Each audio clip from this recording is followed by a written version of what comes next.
troubadour.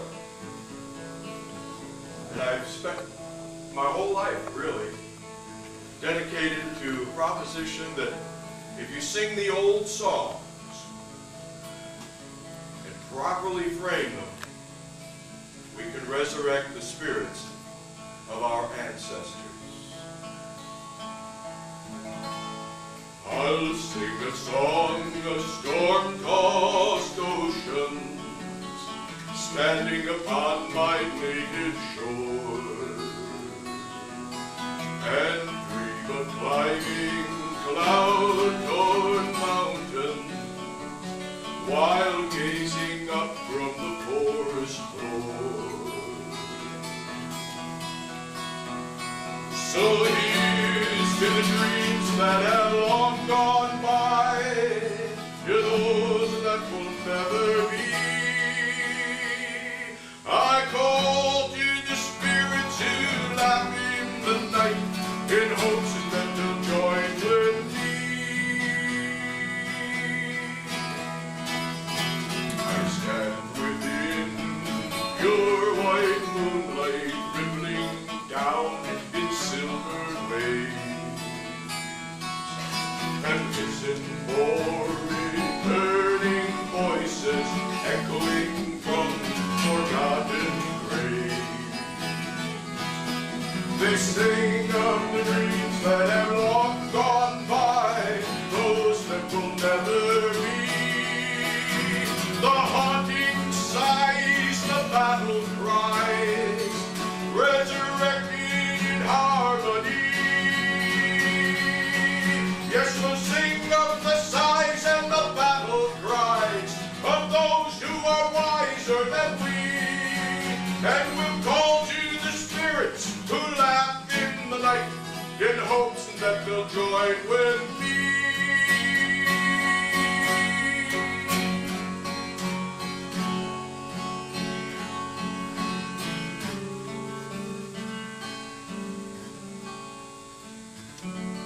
My country is a big,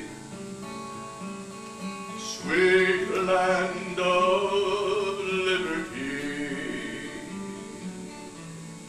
of thee I sing.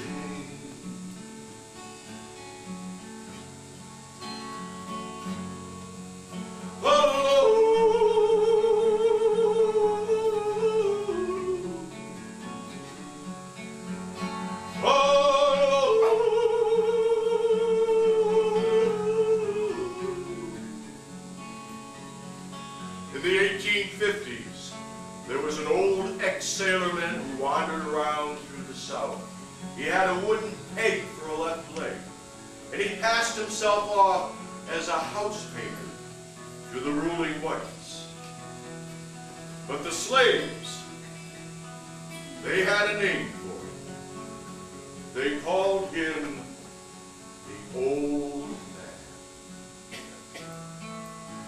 Oh, the old man is a-waiting for to carry you to freedom. Follow the drinking gold.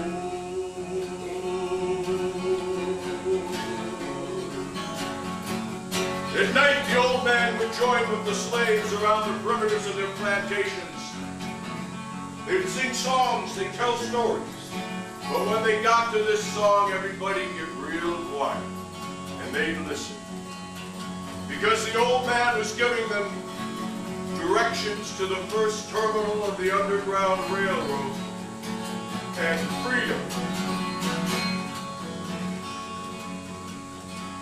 And it all centered around the Big Dipper.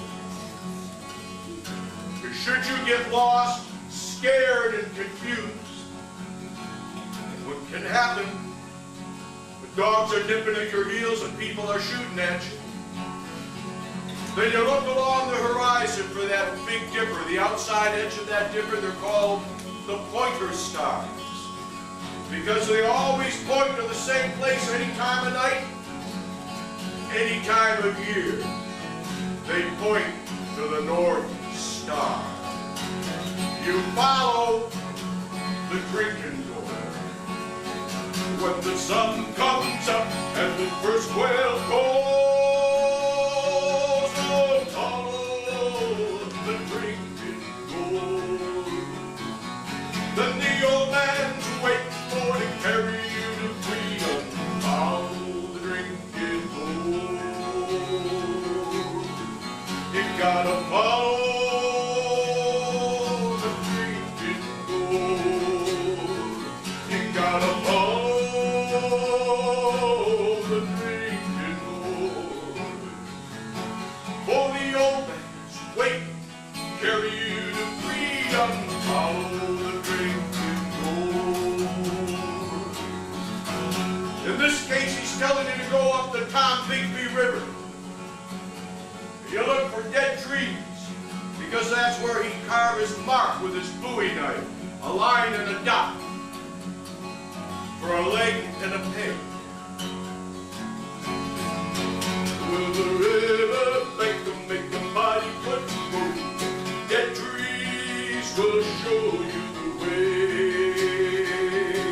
It's right foot, peg foot, traveling on. You gotta follow the drinking gold. You gotta follow the drinking gold. You gotta follow the drinking gold. For the old man's waiting to carry you to freedom. Follow the drinking gold. You find the Tombigbee River on a map. You see it starts way up in the foothills of the Appalachian Mountains. You go over the first ridge of those mountains, past its source, you're going to find another little stream flowing the other direction. North, into the Tennessee River. The Tennessee River flows north into the Ohio. You get across that Ohio River, you're a lot closer to those pearly gates of freedom in a magical place called Canada. Well, the river ends between two hills, so follow, drinking gold. There's another river on the other side, so follow the drinking gold. You gotta follow the drinking gold. You gotta follow the drinking gold. For the old man's waiting to carry you to freedom. Follow the drinking gold. Follow the drinking gold. Follow.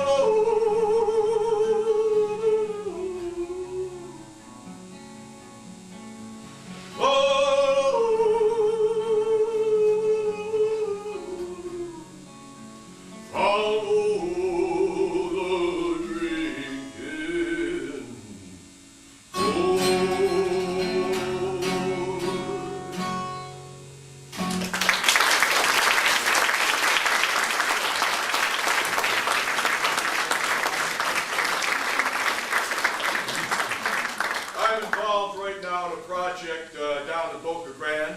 I have to go down there this afternoon for our rehearsals. Something I started doing a couple of years ago, where I go into communities and revisit the Civil War through the songs and the words and memories of the people that participated in it. The whole community joins in. Boy, what a traffic jam that can be, musically speaking. But a lot of fun. I learn a lot, and I'm immersed in these things right now. So a lot of what I'm going to do this morning is going to stem from the mid-19th century America. However, if I were doing something else, we could go way back in time. For instance, I I was asked to explain all of these as I picked them up. This is an infernal contraption called the English concertina, or more specifically, the Wheatstone concertina, put together by Sir Arthur Wheatstone, famous mathematician.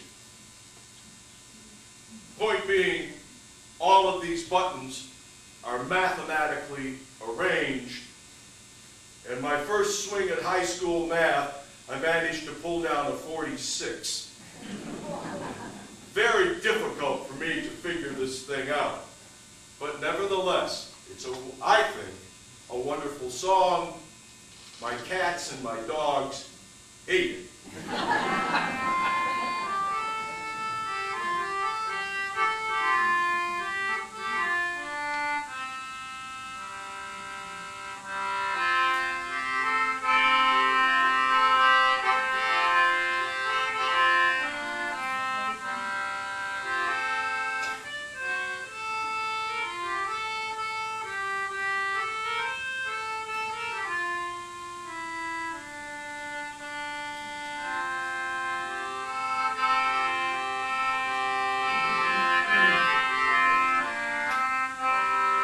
That little tune is called McPherson's Farewell. Simple.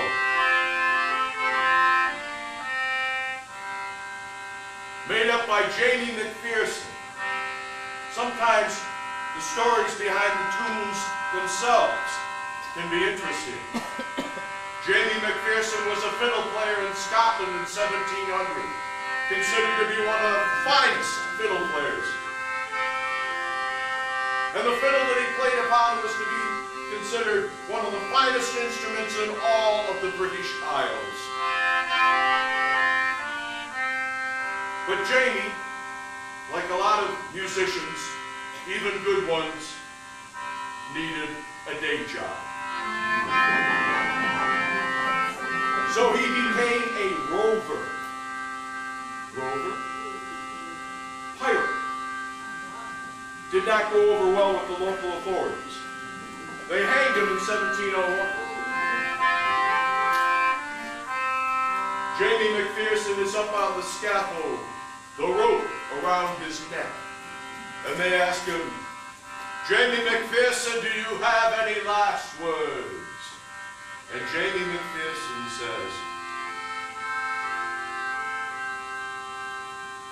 "No, not really." But I would deeply appreciate it if someone could hand me my fiddle. And with the rope around his neck, he played this very tune. Turns out he had made it up the night before, awaiting his execution, as a celebration of his own hanging.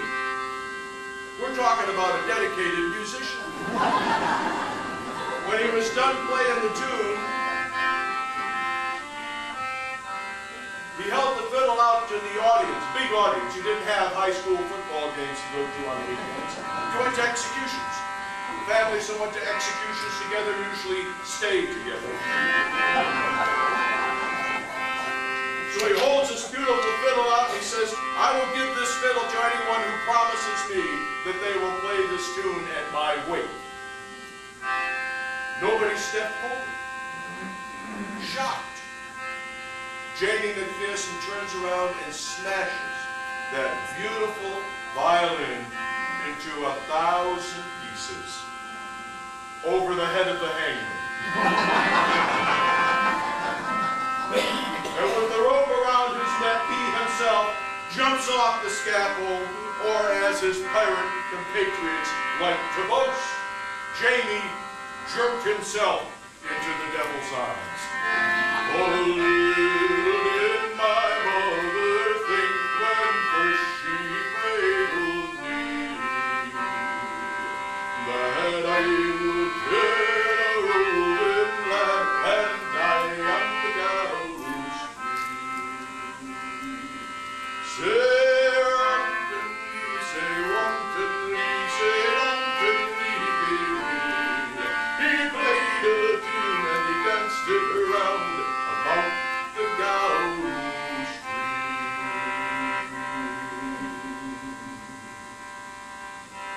The story of Jamie McPherson and the tune, the fiddle tune, McPherson's Farewell.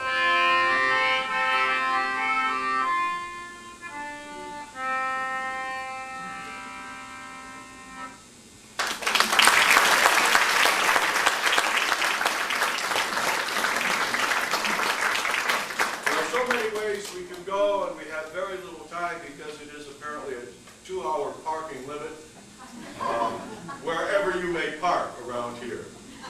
So I'm just going to plow right along. Did you know that Abraham Lincoln was a musician? You're a member of the musical archives and you didn't know that.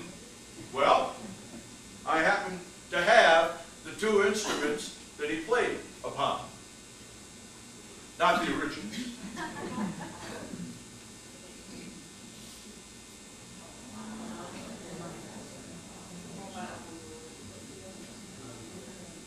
Give you an idea how things may have sounded around Abe Lincoln as he would be riding the circuit with his dear friend Ward Lamon. And if I were doing another program, I could actually do for you the songs, 2 of them, that almost cost Abraham Lincoln his 2nd term presidency. He loved music. And these are a couple of the tunes that he especially was fond of.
What a fine world this would be if the men were all transported far beyond the northern sea. Oh, my goodness gracious, Rachel, what a strange world this would be if the men were all transported far beyond the northern sea.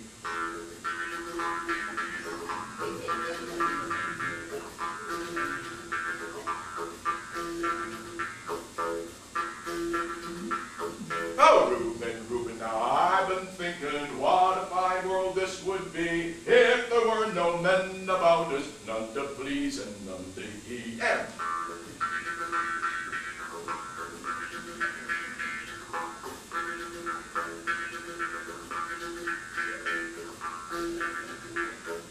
Rachel, if you'll not transport us, I will take you for my wife. I will give to you my money every payday of my life.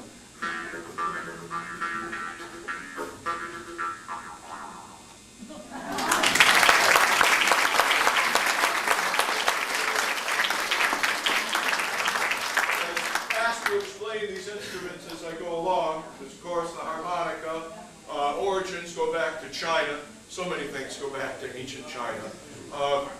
Became the harmonica as we know it around the 1820s. This has been around since the days of the cavemen.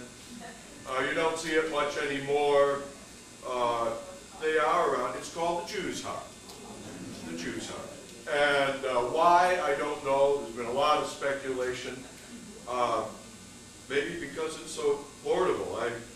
Except if you sit on it, it can hurt. That pocket. I think one of the reasons you don't see this around much anymore is because dentists have become so expensive. Because the thing here is called the twanger. And it's supposed to go between your teeth, but when you're learning how to do it, and even sometimes when you know how to do it, the twanger hits your teeth. It can result in a chipped tooth. Serrated edge, not bad for chewing steak. Or you can get your tongue caught between the prongs and the twanger, a little more dramatic. And just like harmonicas come in different keys, so do Jews' hearts. Yeah, so if I were to play this one,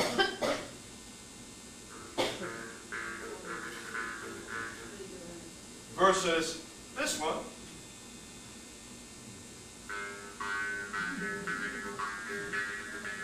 well, old Abe Lincoln come out of the wilderness out. Well, anyway, okay. Often when I'm doing programs, depending on what it is I'm doing the program about, I will have flags all over the place.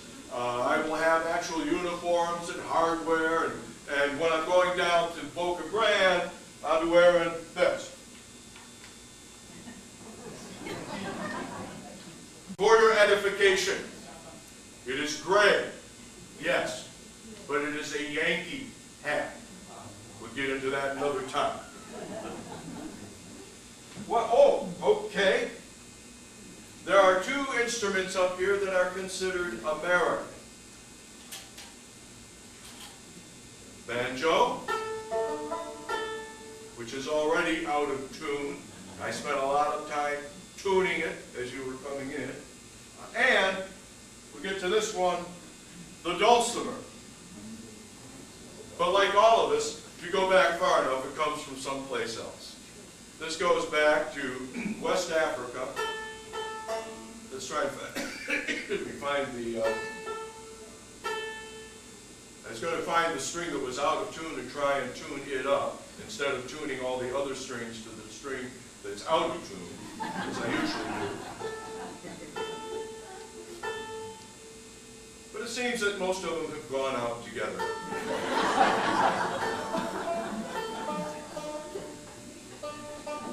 Although I've been told that if the banjo were in tune, it wouldn't sound like a banjo.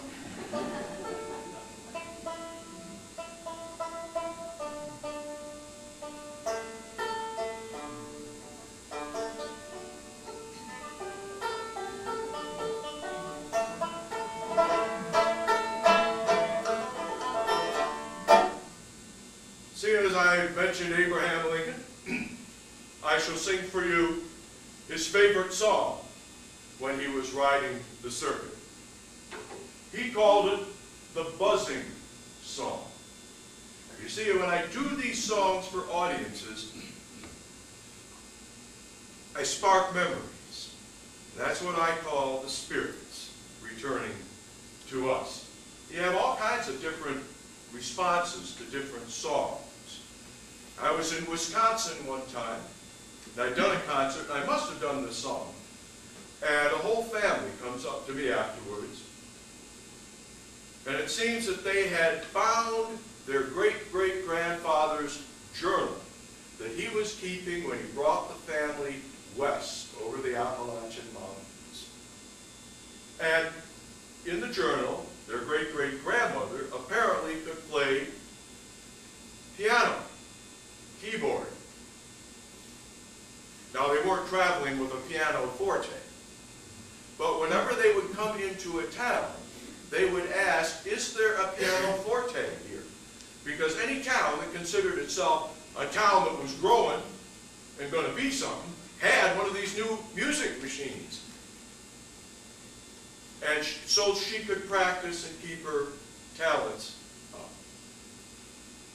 What they were really doing, whenever music happened, way before pushing buttons to hear music, people would gather.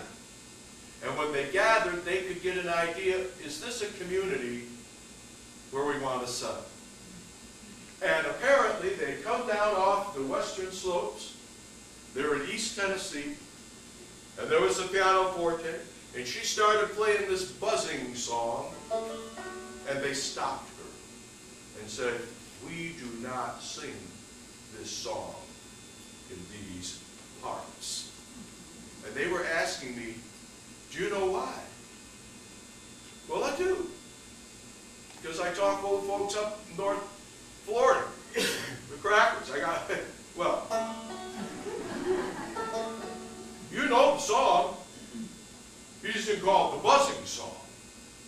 It was written by a great child prodigy that went on a wonderful career in music, Dan Decatur Emmett. First song he ever published. He was only 15. Here it is. When I was young, I used to wait upon old master, give him his plate, and I passed the bottle when he got dry, and to brush away the dead fly. Jim Greco, no, I don't care. Jim Greco, no, I don't care. Jim Greco, no, I don't care. Old master's gone away. Oh, Jim Greco, no, I don't care. Jimmy Greco, no, I don't care. Jimmy Greco, no, I don't care. Old master's gone away. And after dinner, old master sleep, he bid this man the minstrel key. And when he goes to shut his eye, he tell to watch that blue tail fly. Jimmy Greco, no, I don't care. Jimmy Greco, no, I don't care. Jimmy Greco, no, I don't care. Old master's gone away. And when they ride in the afternoon, I follow after with a hickory broom. The pony being rather shy, when bitten by the blue can fly. Jimmy Greco, no, I don't care. Jimmy Greco, no, I don't care. Jimmy Greco, no, I don't care. Old master's gone away. One day ride around the farm, by some tourists they did swore. One chance to bite him on the thigh. Ooh, the devil take the blue can fly. Jimmy Greco, no, I don't care. Jimmy Greco, no, I don't care. Jimmy Greco, no, I don't care. Old master's gone away. Now Tony run, he jumped, he pitched. He threw my master in the ditch. He died and the jury wondered why. Oh, the verdict was blue tail fly. Jimmy Greco, no, I don't care. Jimmy Greco, no, I don't care. Jimmy Greco, no, I don't care. Old master's gone away. We buried him under a cinnamon tree. His epitaph is there to see. Beneath the stone I'm forced to lie, a victim of the blue tail fly. Jimmy Greco, no, I don't care. Jimmy Greco, no, I don't care. Jimmy Greco, I don't care. Old master's gone away. Now master's dead, he's gone to rest. They say all things end for the best, but I'll never forget till the day I die. Old master and the blue tail fly. Jimmy Greco, no, I don't care. Jimmy Greco, no, I don't care. Jimmy Greco, no, I don't care. Old master's gone away. Hey, Jimmy Greco, no, I don't care. Jimmy Greco, no, I don't care. Jimmy Greco, no, I don't care. Old master's gone away.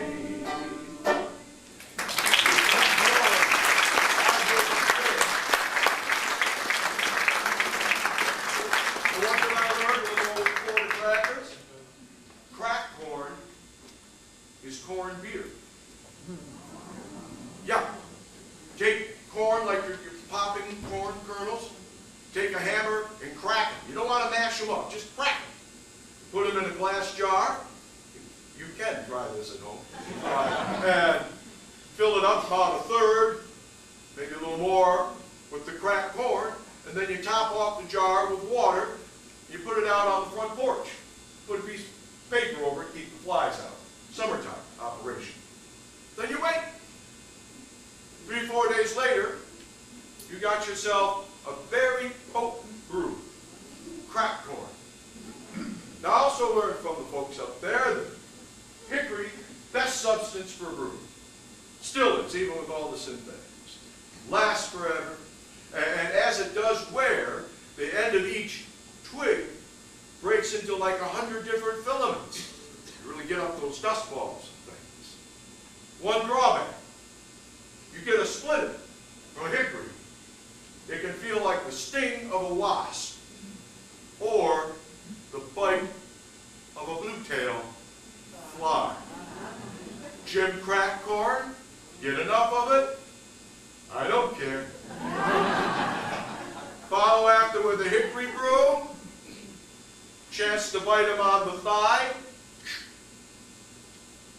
For an awful lot of people, that song was about a slave who murdered his master and got away with it.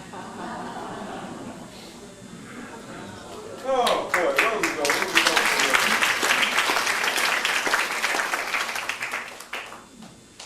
Already we're running out of time. Let me jump a couple songs and do this for you. My favorite song, singing it really altered my life.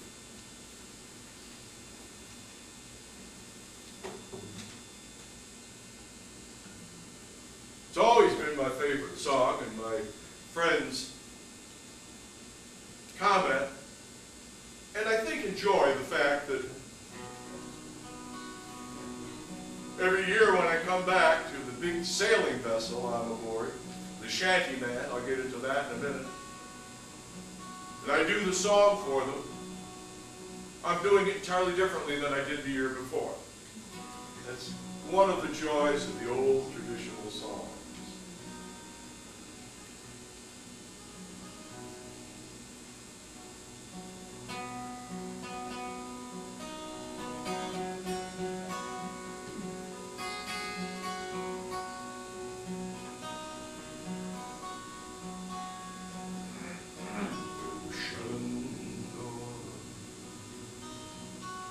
I long to hear you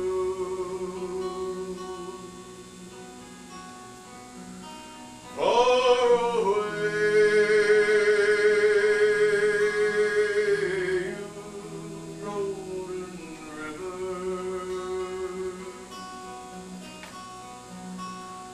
Shenandoah.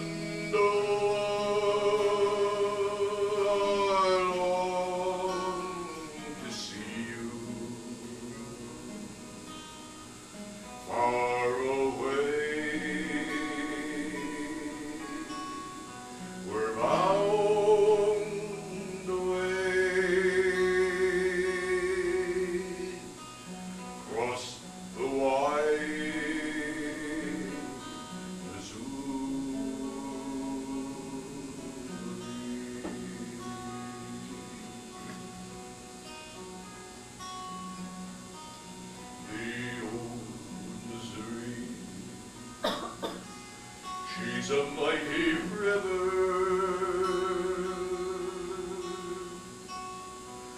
far away, rolling river. She rolls down your topsail shiver,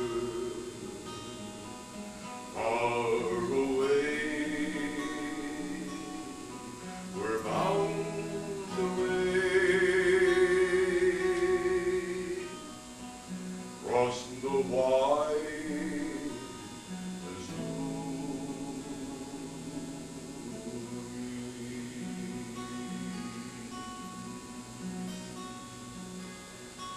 The Missouri River is over 3,000 miles long. It's actually somewhat longer than the Mississippi.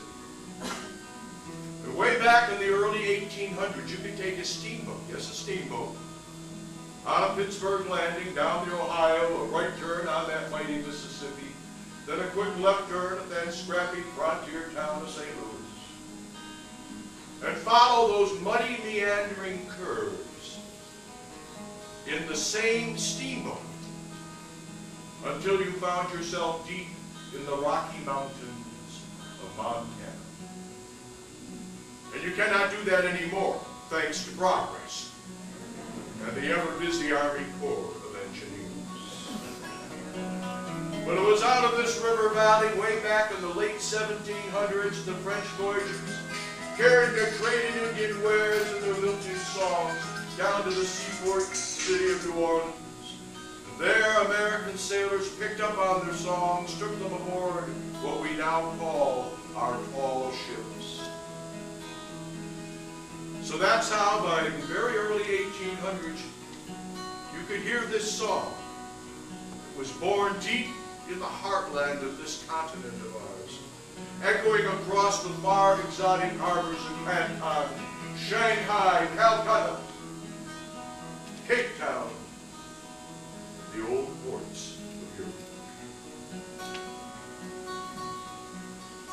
Farewell, my love,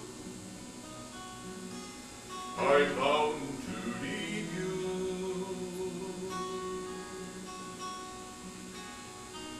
Far away, you rolling river,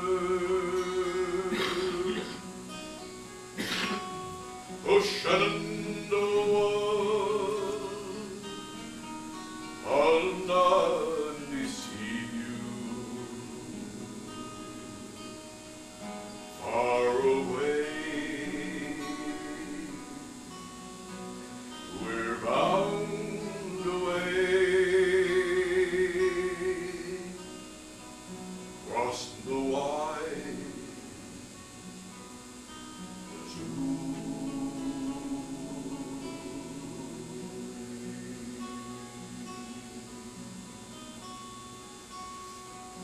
across the wide Missouri.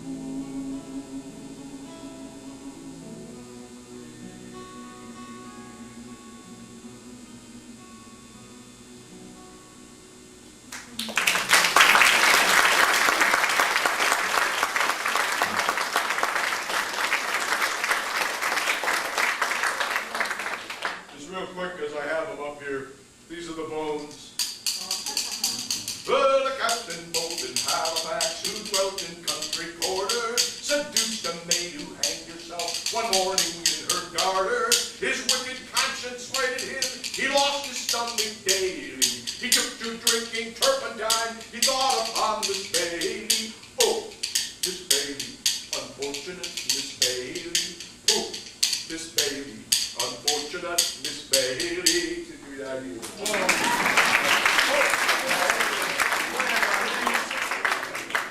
These are the lumberjacks. I don't know if it'll work on this stool or not. I think it will.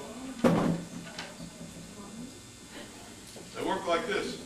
Oh, I hitched up my team and head down the road with 2 horse, a wagon, and a 4-horse load. Pop my whip, the leader sprang. I said goodbye to the wagon tongue. Turkey in the straw, turkey in the hay, hey, hey, hey. Roll 'em up and hit 'em up a high tuck-a-haw.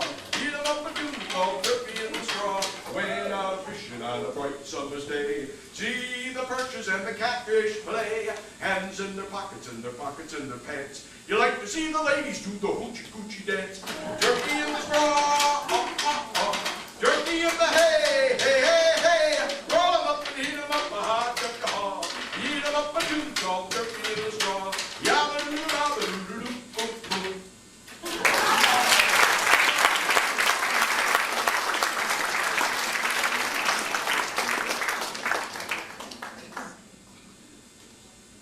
And this beautiful thing is the dulcimer.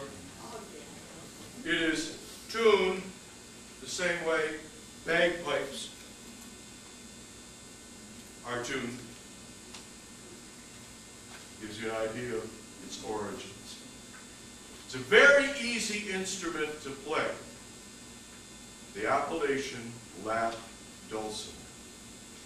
In fact, the hardest thing about it, I found the older I get, is that it's just harder and harder to produce a lap to put it on. Just give you a quick idea of this, and then I'll go to, I guess, will be my wrap-up song. Boy, time flies when I'm having fun. There to see bagpipes. So if I were to give you, I'll give you a verse of this.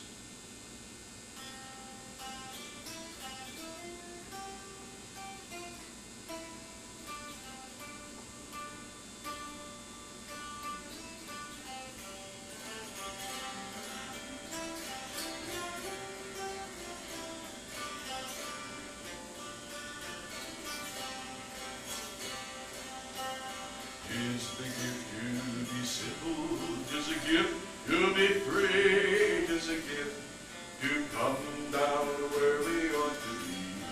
And when we find ourselves in the place just right, we'll be in the valley of love and delight.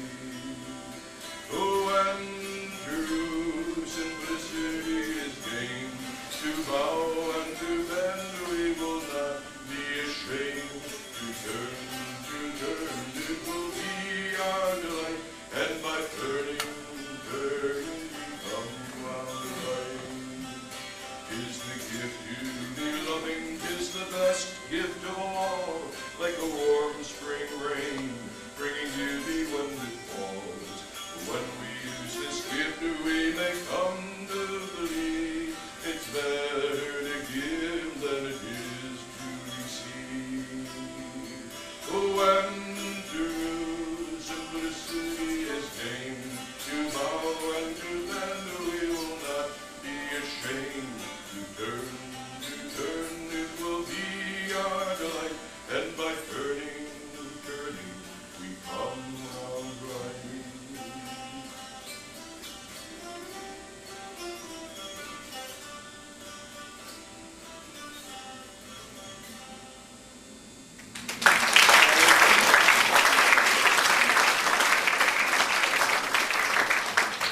All you're doing is running, well, it's called a noter. I call it a stick. Up and down one set of strings.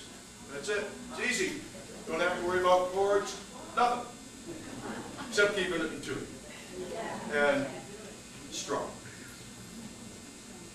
Okay, I think I've covered most of the instruments, so and our time is just about, oh!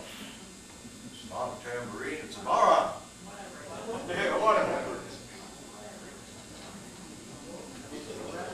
It's a bara.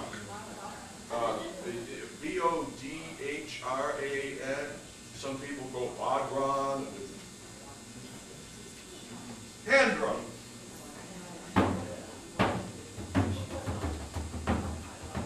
So if I were doing something from the 13th, 14th, there were three brothers in merry Scotland, there were three, and they did cast lots which of them should go, and turn a robber all on the salt sea. The lot it fell first upon Henry Martin, the youngest of that he should turn the salt sea, finest of brothers and he. Well, it had not been sailing but a long winter's night, and a part of the short winter's day, when they did a sky as spunk off the ship, come a bebbing down on him straightway. And lo, cried Henry Martin, what makes you sail so nigh? I'm a rich merchant ship out of London town. Oh, give me sport to let me pass by. Oh no, cried Henry Martin.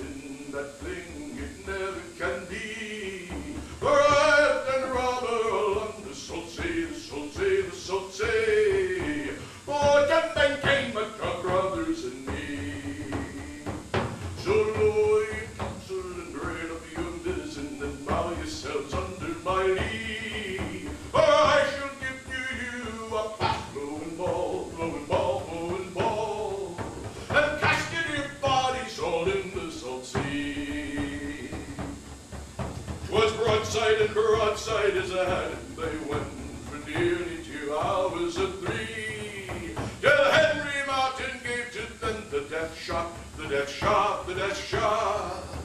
And straight to the bottom went she. Bad news to old England king, bad news to Bellenden town.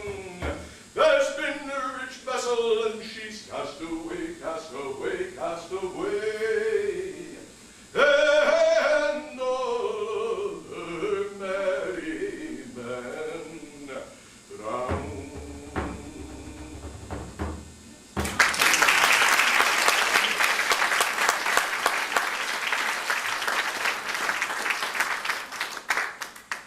I'll finish up with an example. Boy, I could have spent a half an hour just on Jesse James.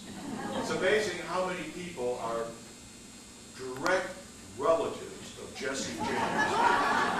It makes me wonder where he got the time to rob banks and trains.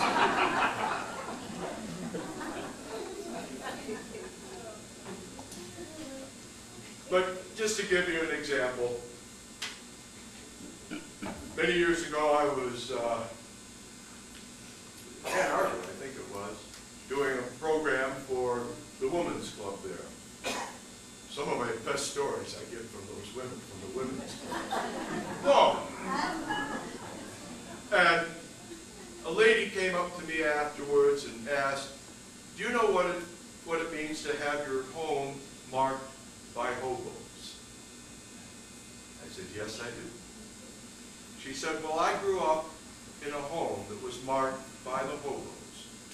And she proceeded to tell me this little story. She said, this is what your song reminded me of. She said, when the Depression hit, their family was not as severely affected as the other homes and families around them. And her mother baked once a week. And their home was fairly near the railroad tracks. So invariably on baking day, back door, never the front door, ever so polite, ma'am, we smelled it. Oh, do you think you could just spare a little bit? So she shared. She shared so much that her baking days increased from 1 to about 4 or 5 days a week. And the lady told me she grew up with the hobos. She said back then, nobody was afraid of them.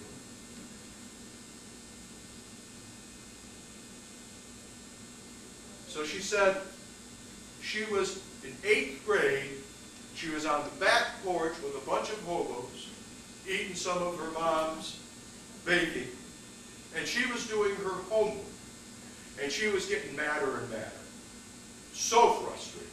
Finally, she just lost her temper, stood up, threw the book down on the back porch floor, and stomped around saying, darn old stupid, stupid, stupid stuff anyway. Hobos shocked. One of the old fellows said, well, dear, what's the problem? She says, it's a stupid English assignment they gave us. My teacher gave me. It's so stupid. What's so stupid about it? Well, it ain't even English anyway. It isn't? Well, what is it? It's a Shakespeare fella. Goes, oh, William Shakespeare. You know about him? Well, I know a little bit. Maybe I can help. How could you help? Well, why don't you pick up the book, show me where you are, and let me read it to you. Well, okay, I don't know much good it's going to do. So he read to her. He ended up reading to her that whole afternoon, right into evening supper time. In fact, he was invited to supper. She said that afternoon changed her life. She fell in love with Shakespeare. She fell in love with the English language. She made her high school major English, went off to a teaching college, and then became an English teacher. And then, a few years later, went back to school, and again, till she finished up her career, holding 3 or 4 PhDs in variations of English literature, and the head of the English Literature Department at one of our great Midwestern universities. It turned out that old hobo had been a professor of English literature. And the Depression had taken his job, his home, his family, everything. And yet he was still able to impart a spark to this little girl. I'm starting to sound like a Republican. A spark to this little girl that grew and grew until it was able to touch the lives of literally thousands. This is the song that sparked Batman.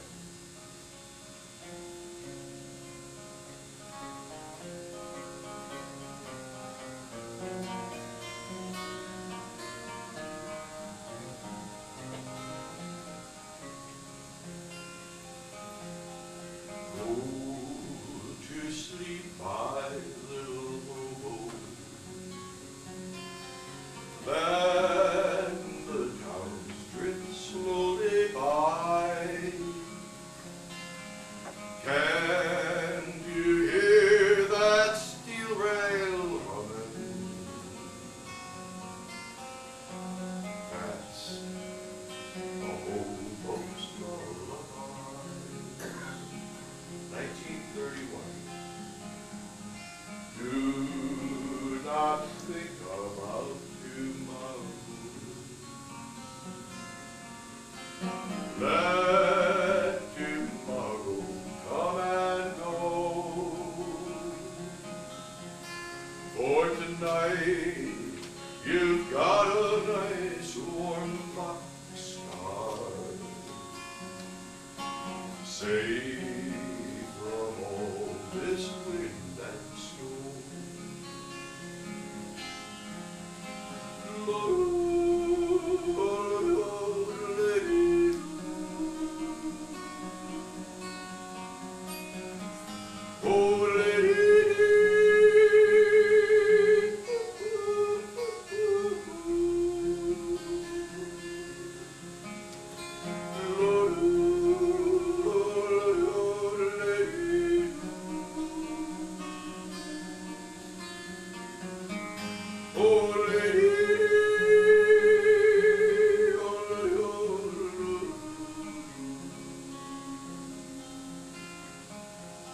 I know the police will cause you trouble. They cause trouble everywhere. But when you've died and gone to heaven, there will be no policemen there. And I know your clothes are torn and ragged, and your hair is turning gray. Live your eyes, smile and grow. You'll find happiness someday. Go to sleep, my little hobo. Let the towns drift slowly by. Can you hear that steel rail humming? That's hobo's lullaby.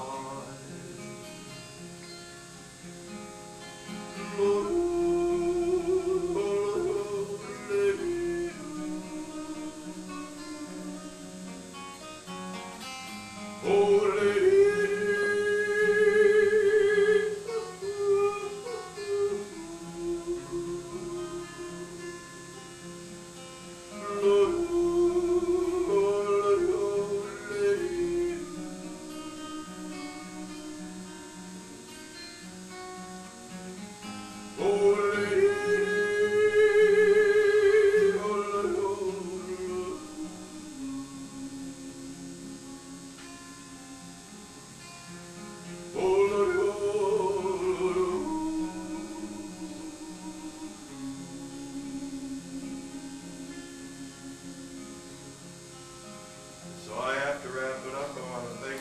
so much for inviting me to share some of these songs and some of these stories. Oh, we just barely scraped the surface. But in truth, I've been parked longer than you have.